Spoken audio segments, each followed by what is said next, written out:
Everyone, I'd like to welcome you back to my channel. It's been a while since I've done a video.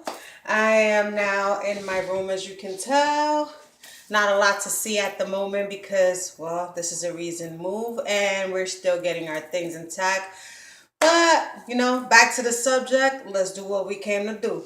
So, usually I do DIY videos about different inventions which have already been made, and some are just created by myself. Like you seen my 5 foot tall cardboard shelf, and it worked pretty good for all my DIY inventions.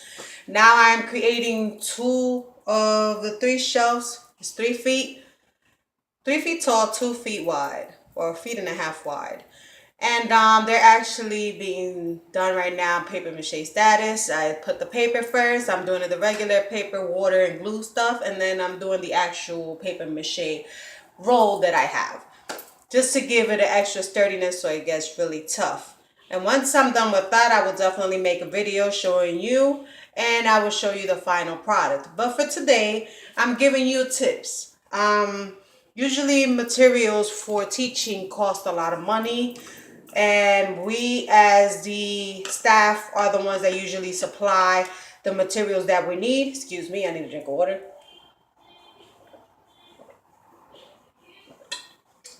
So seeing how we supply our own material, I figure it would be better and cheaper if we create our own. So here I have several color strips. I have pink, I have blue, and I have orange, purple, green, yellow, and brown, and so forth. You pick your selection of colors. That was my selection of colors. Now what I'm doing with that is building my fraction bar chart. Except for I'm doing it so the kids themselves can actually figure out their own fraction size. They will actually have fractions on them. Like this one, for instance, will say 1 whole because this is a whole strip. And the fractions will be located below. And I just figured might as well get all of my materials because I will be starting my course in May. And I can't wait. By the way, I am dying to have my own little class already. But for now, I'm just getting all my materials ready. Materials that I know I would need in my classroom and will cost me money that I will not have to pay for. So I decided to just create them. So I'm going to show you one that I've done so far. These are fraction cards, which I use to help my child with. It's actually for equivalent fractions, can be used for games or whatever. These are actual card stocks that I found in Michael's. You can use these for fractions. You can create your own flashcards for verbs, nouns, you name it, you can place it. I have shapes that I have made that would be used for also a fraction setup, signifying fractions by the size or the amount of colors available. You see the full amount is 12 pieces. How many of those 12 pieces are red? The fraction will be 4 12s. This is a good way to help your students and help yourself gather materials that will not cost a lot to do.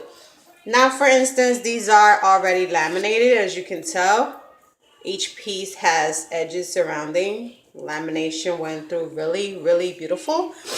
Now, what I use to laminate, which a lot of people don't really do, it's sheets that come in Dollar Tree. I've showed this several times in all of my videos DIY, but this one I have to show it again. This is laminating sheets.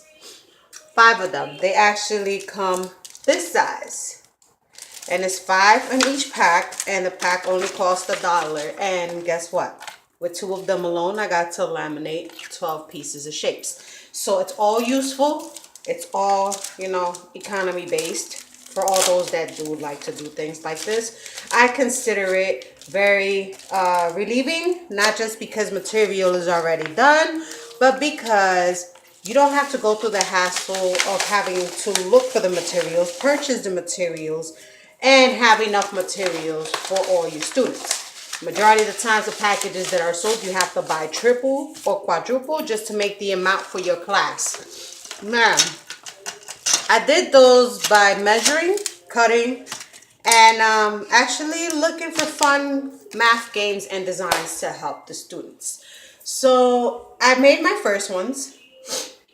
I have another introduction. I will be posting videos of DIYs with, these are clothespins.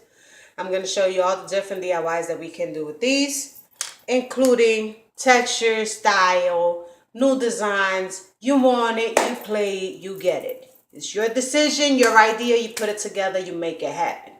Now, I'm going to pause on you real quick because I need to come back and show you something else I did. Now, getting back to you, when it comes to educational things, as you can see, this is a regular cardboard, which I used from the lunch delivery from work. Hope nobody's seeing this video get me in trouble.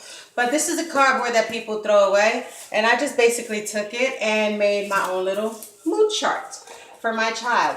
The colors might be out of place, completely different than what it should be. But at least I got the colors correct in a sense of blue, green, yellow, and red for definition of different emotions and feelings. To make it more interesting for my child, I got some Velcro strips, which I then have to cut. And I made some emoji faces, descriptions as feelings. This one, for instance, is angry. This one is scared. This one is surprised. The whole point is it's all different of emotions and designs that you can create yourself.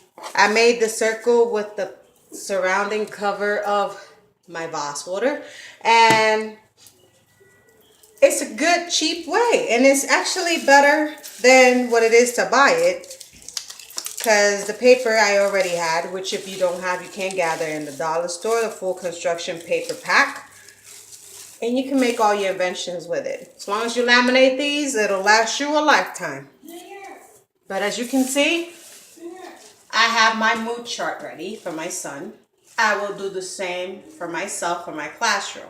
I have my fraction strips already set up for my own fraction bar set that is also going into my son's classroom. My son's room. I apologize for that.